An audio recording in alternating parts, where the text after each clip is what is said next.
It's time for Clubhouse Chatter. Here's Norm Ordez. Hey, welcome to another day of Clubhouse Chatter on this day of the last shows of 2015. And it's been a great year for Clubhouse Chatter. We have grown and, we've gone places to where I've never thought we would be. And so my first guest this morning is former general manager of the Los Angeles Dodgers and the man behind the Think Blue slogan, Mr. Fred Claire. Fred, how you doing this morning? Norm, good to be with you in the clubhouse. There's no better place than being in the clubhouse, and you spend a lot of time there. I spend a lot of time there, and it's good to be with you as we near the end of the year. It is. People ask me all the time what it's like to be in a clubhouse, and it's different. I mean, it's kind of a world of its own. You've got so many different things going on. You've got, usually you got the Latin ball players kind of sticking together, and you got their own little cliques. But honestly, there is no place I would rather be than in a clubhouse. Well, I think, Norm, for your fans, and you would never talk about this part of it, but I will say this. In 30 years with the Dodgers, there is no group of people who work harder, who put in more hours than the guys in the clubhouse. And it's a very, very important part. And fortunately, for the most part, one of the groups that really recognizes that, because they're there every day, they see it firsthand, is the players. And so I salute you, Norm, and I salute all of those listening who have put in time and who have worked so hard. So when that team goes onto the field in a Dodger Stadium and they see the sparkling white uniforms and they see how well everything is prepared, I think quite often they may take it for granted. But and I know there's a lot of work that goes into that. So, Norm, for you, for those listening who spent years in the clubhouses of major league teams or minor league teams, I salute all of you, and you're a great part of the game, and thus it's good to be with you, Norm. Well, thank you. So we have you on today because you have a new venture out, and I was kind of playing around with the app last night and this morning, and it's going to be a big hit, I think. And it is scoutables.com, and I'm going to let you take it from there. Well, scoutables.com, and that is, as it's spelled, SCOUTABLES.com. It is the evolution of the analytical company Ariball. And I have been a partner in Ariball for a number of years, for 7 or 8 years.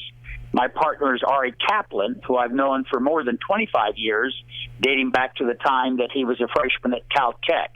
And Ari, in my view, has developed the best analytics available on Major League Baseball. Without question, in my view, he is an absolute genius in this area. He is passionate. He is dedicated. And those who go to the scoutables.com site, what they will see is a report on every Major League player. And that report really is the recap or the final report that was given at the end of the 2015 season. What may not be immediately recognizable is that when the 2016 season begins, this Scoutables app will be updated every day, a machine generated with Ari's analytics to bring you reports on each and every Major League player. So, for example, if you take a pitcher and he pitched and we're into the season, we're in mid-April, and he pitches the game, that very next day, you will be able to go to your scoutables.com app, pull up the information that will show everything that you could possibly see on a pitcher, his release point, his velocity, his breaking ball, the spin rate, how it compared to his previous games. The key part of this, Norm, is this is the very same information that Major League general managers use and Major League teams use to make their evaluation of their players, of their opponents. Now, for the first time, the fan watching the game on television, the fan who is there at the ballpark, will be able to go to this app and see the same type of analytical information, which has become such a part of Major League Baseball as far as evaluation of players, the type of information that teams use as to whether they make a trade, whether they sign a free agent. All of that is readily available. So we're very excited about it, Norm, and we've partnered with a great group of people. If you go to our www.Scoutable's website, you will see the partners that we have, and we have brought in the best in technology and the best in design. Two of our key partners are the key parts of the Design Accelerator out of Pasadena, and their partners are our Caltech, certainly one of the leading, if not the leading university in the country when it comes to technology, computer science, and also the LA Art Center. So we have a great group of people, Norm, very excited and looking forward to 2016 and sharing the information that we have with those who are interested in the game. So that's a kind of a long-winded summary of what we're focusing on at this time as we prepare for the new year. So where did the idea for Scoutables come from? I mean, I know, with Ari Ball, Ari and you guys have some cutting edge stuff. I get updates from Ari all the time during the season, and they use some of it for fantasy baseball. And, where did the idea for Scoutables come up at? Well, the idea, what it really comes back to, and Ari Kaplan is really a pioneer in this area. The basis of this is, look, what can we do to make the best evaluation of players? We have Major League Scouts. We have managers, we have coaches, we have player development people.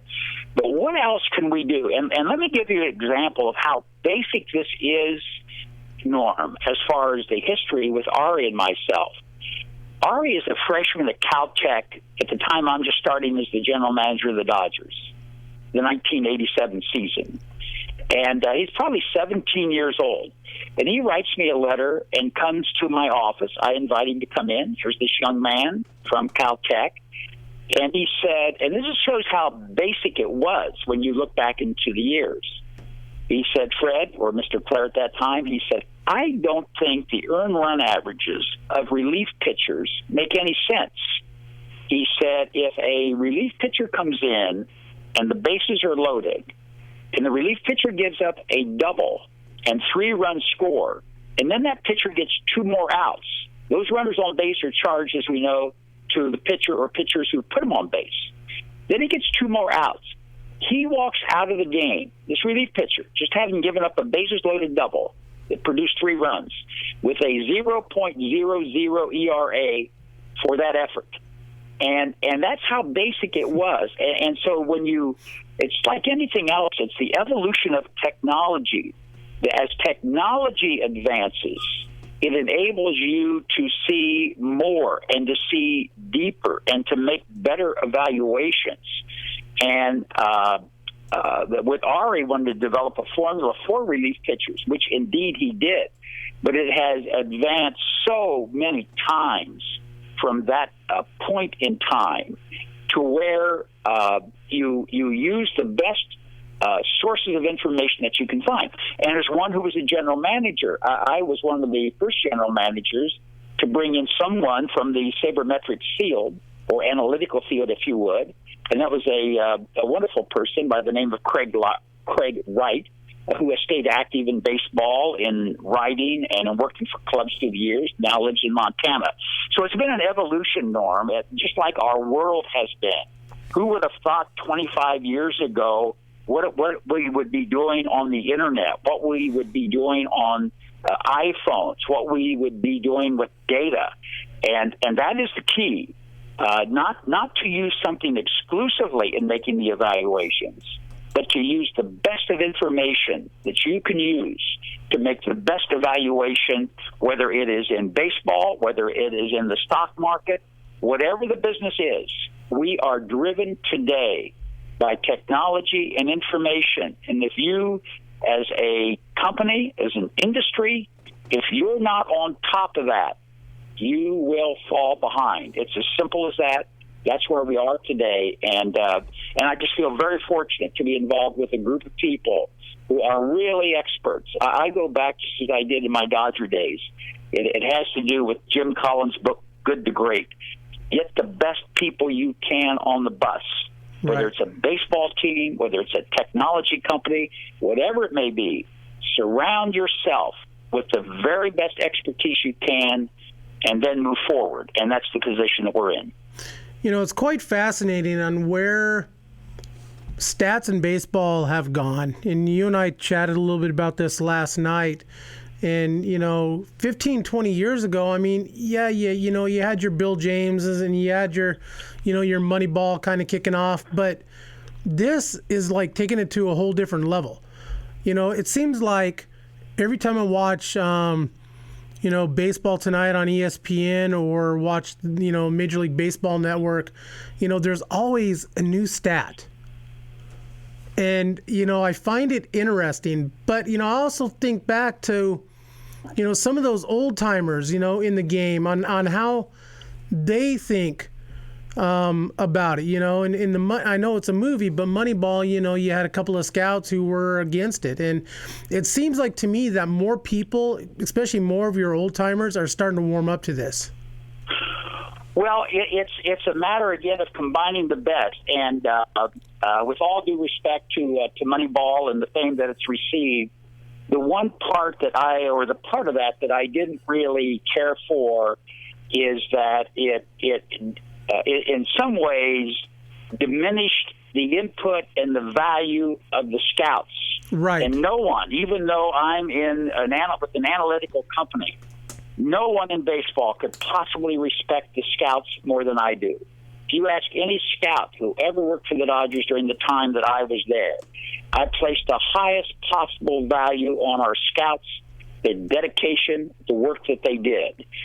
But it's still, again, Norm, you have to use all that you have. And so even with the advancement in technology, it's just another source of information. It is an important source. But when you get into, if you're sitting in the chair of a general manager, you better be paying attention to you better not just be there looking at a computer, or you're going to get lost. Right. And you are going to finish further down than you want to be, because where you want to be is on top.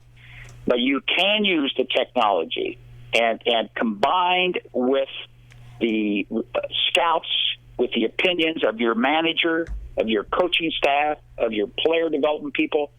I've said over and over, Norm, I said every time I get a chance, the two most important areas in all baseball are scouting and player development. And no one who's getting into the game should ever forget the importance of those areas, because that will determine your fate. And when it comes to players, Norm, you and I had a little conversation about this. With all of the analytics, with all of the reports, the most overlooked part in the evaluation of any player is makeup. You must understand what that player is all about. You must understand what his dedication is all about, what his drive is all about, what his passion is all about. Because having been fortunate to know many, many great players, Hall of Fame players through the years, and really going back to, if you would, in meeting these players, the boys of summer, Jackie Robinson, Pee Wee Reese, Carl Erskine, Roy Campanella, Duke Snyder. I can tell you, in knowing them firsthand, these were people of great, great character, and that is what you need. So a lot goes into it. So, again, analytics is a part. It's a very, very important part, because it has advanced so much. And it really, Norm, what it does in many ways is something that verifies or helps verify what the scouts are seeing, what the player development people are seeing. They can't calculate it as finely as you can with technology. So when the two come together and your scout says, my gosh, the spin on that guy's breaking ball has improved incredibly.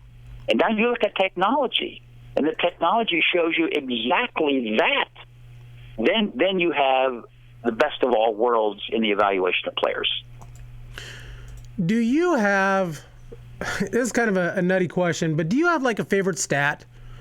I mean, do you have a favorite stat? I use Norm, yeah. There's so much there now, but what I used was so basic. I mean, I wanted to look at everything, but I'll tell you the basics of this.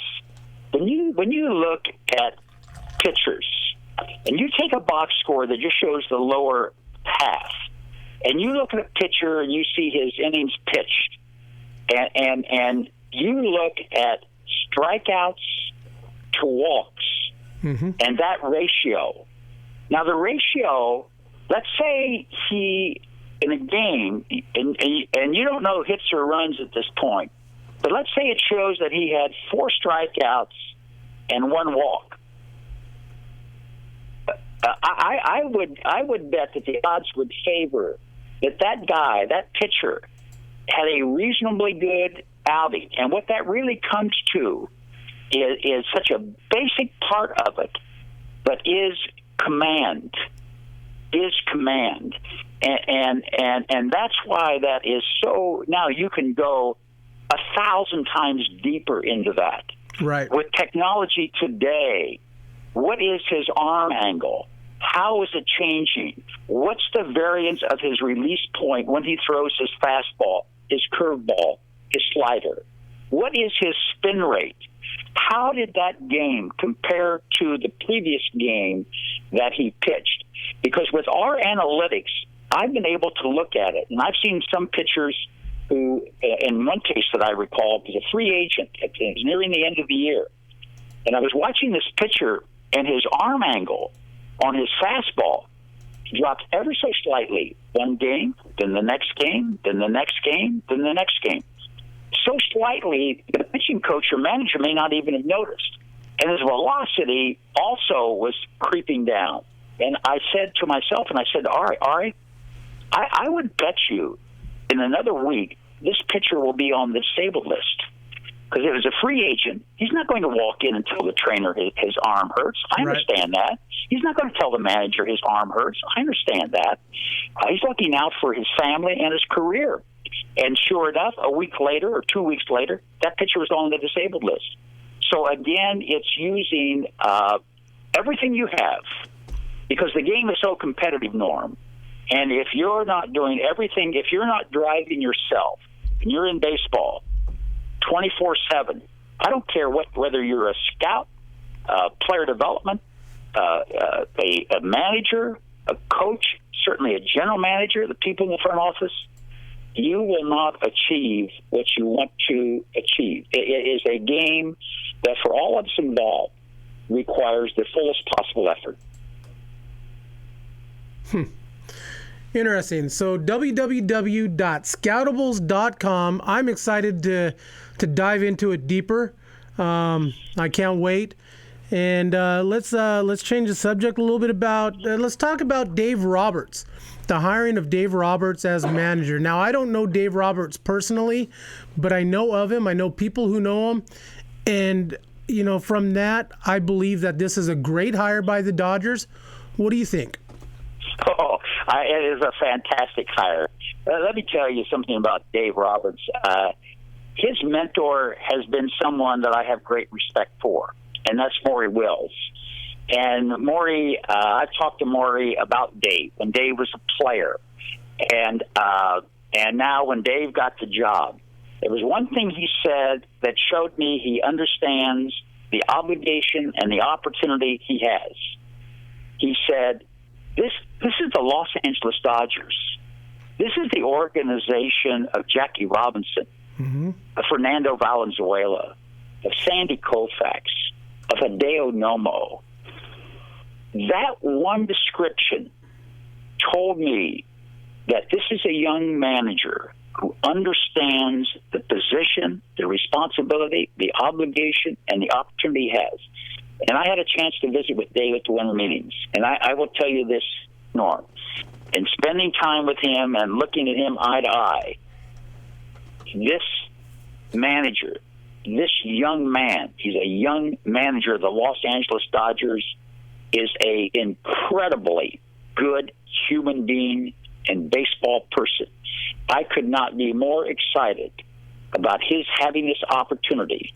And I told him anytime he wanted to reach out to me, I would be happy to give him any background, any thoughts that I have from my years in the game, because I want to see Dave Roberts succeed, and I believe Dave Roberts will succeed. Norm, his career reflects the type of person that he is. He's always had to work. He's always had to work hard. He's been in the minor leagues a lot. He's had to make clubs. And when he's had the opportunity, on the big stage in the World Series and for the Boston Red Sox, stole a base that really led to the Red Sox winning their first World Series in 100 years, or whatever it is. But I think the world of him, Norm, not knowing him well, but meeting him and hearing about him, and particularly from Maury, I think he's tremendous. Well, I know this. So I worked with the Giants for a number of years in different positions, and so I'm a Giants fan. But most importantly of all, I'm a baseball fan. And for me, baseball is good when the Dodgers are playing well, the Yankees are playing well, the Reds are playing well. For me, that's what makes baseball good. And I'm excited not only to see the Dodgers, battle for that NL West crown, but to move on and to get that World Series, and for years, I've been saying that, the Dodgers need it. Whatever it is in the clubhouse, whatever the Giants have, they have it on even number of years. Maybe Dave Roberts is that. Maybe Dave Roberts is the it factor. I know there's going to have to be a couple of moves made, but maybe Dave Roberts is the it factor. Well, he has that type of ability, Norm, and Bruce Bochy, as you know, with the Giants, and Bruce has been a friend through the years. I had a chance to really get to know him during my time in baseball, and Bruce's time certainly with the Padres. I have great respect because he is a player's manager. Yep. He is a no-nonsense. He understands the game. He understands what it's like, just like Dave Roberts, to have to make a team, to battle for everything you have. And I think Dave Roberts has a lot of those same qualities. They are outstanding individuals, and it doesn't make any difference what their career was like in the major leagues or in the minor leagues. I mean, the Dodgers went 40 years with two managers, one who only got one at bat in the major leagues and one who pitched only briefly in the major leagues. And I refer, of course, to Walter Alston and Tommy Lasorda, and both of them Hall of Fame managers.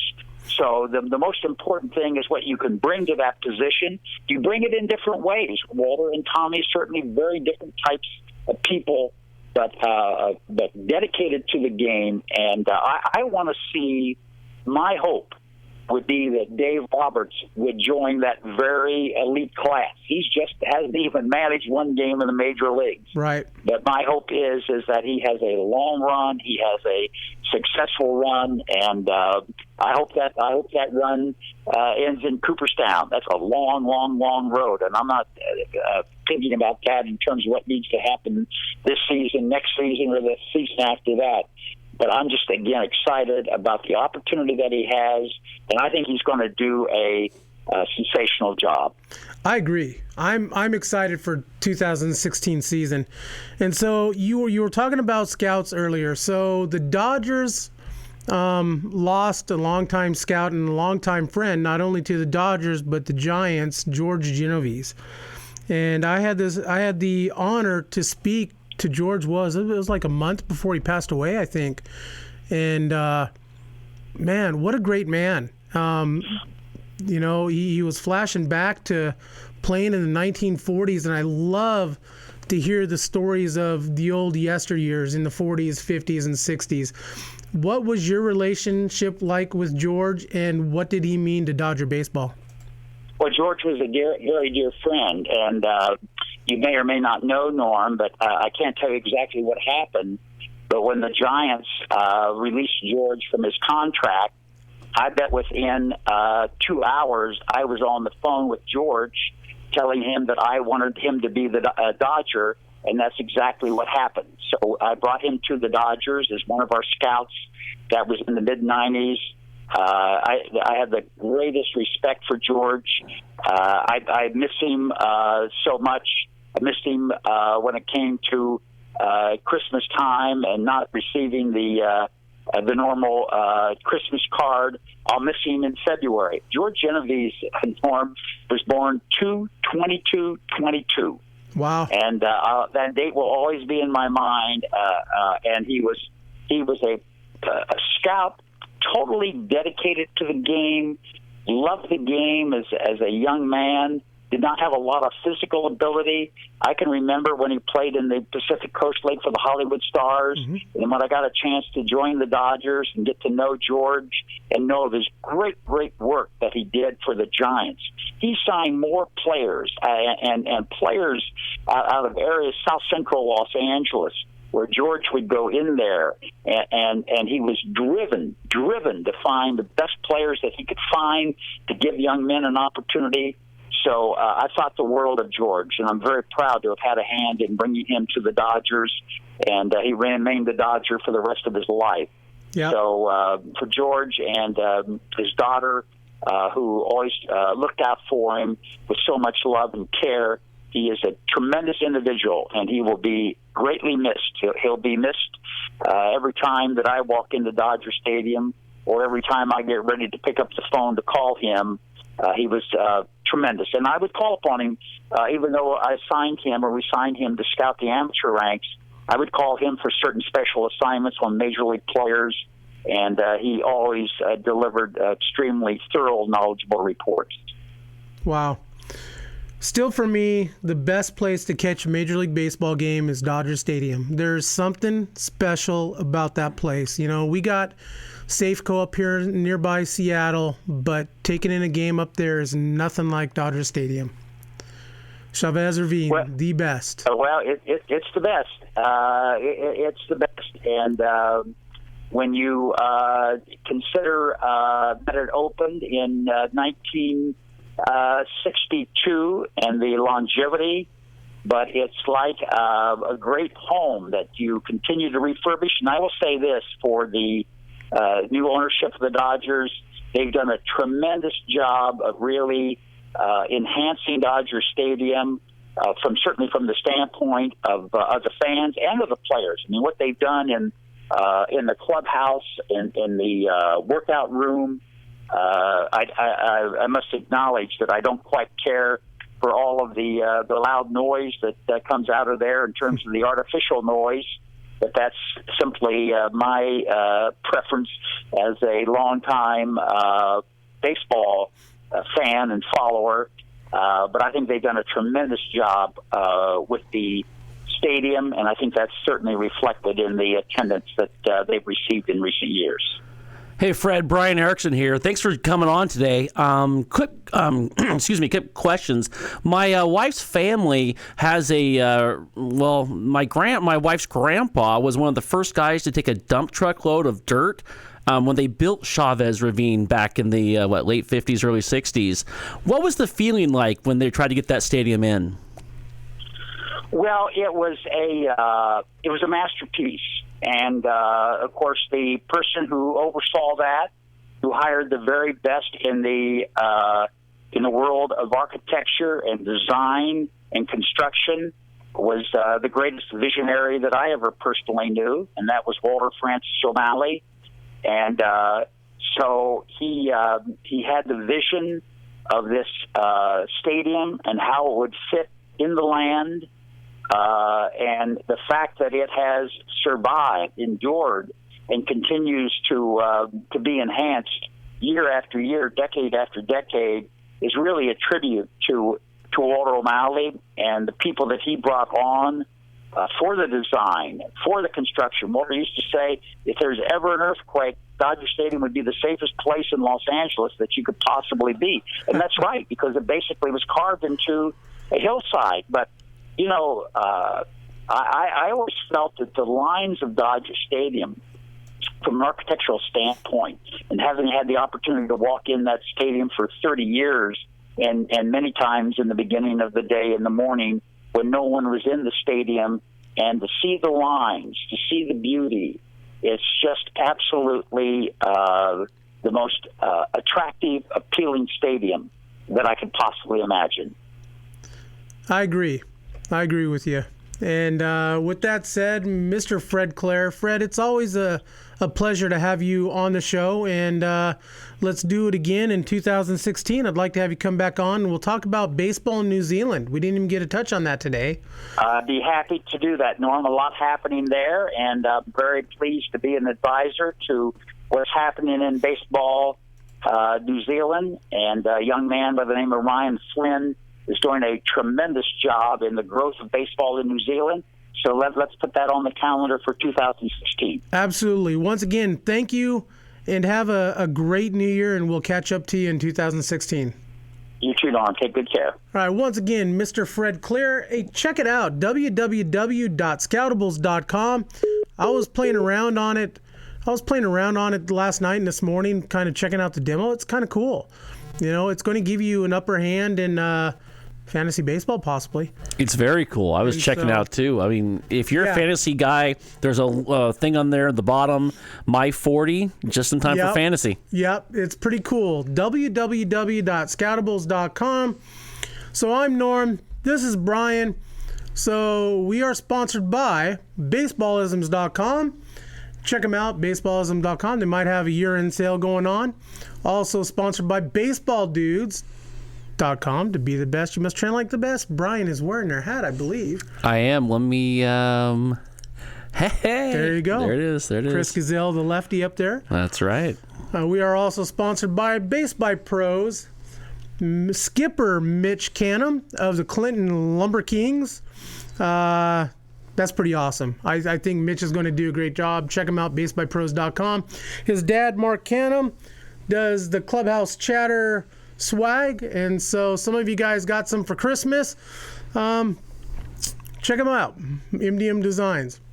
We are on yamhilltoday.com every week, broadcasting the show. Brian, what do you got coming up for YST this week? Holiday break? It is the holiday break. Okay. It is. So we'll be back on in 2016.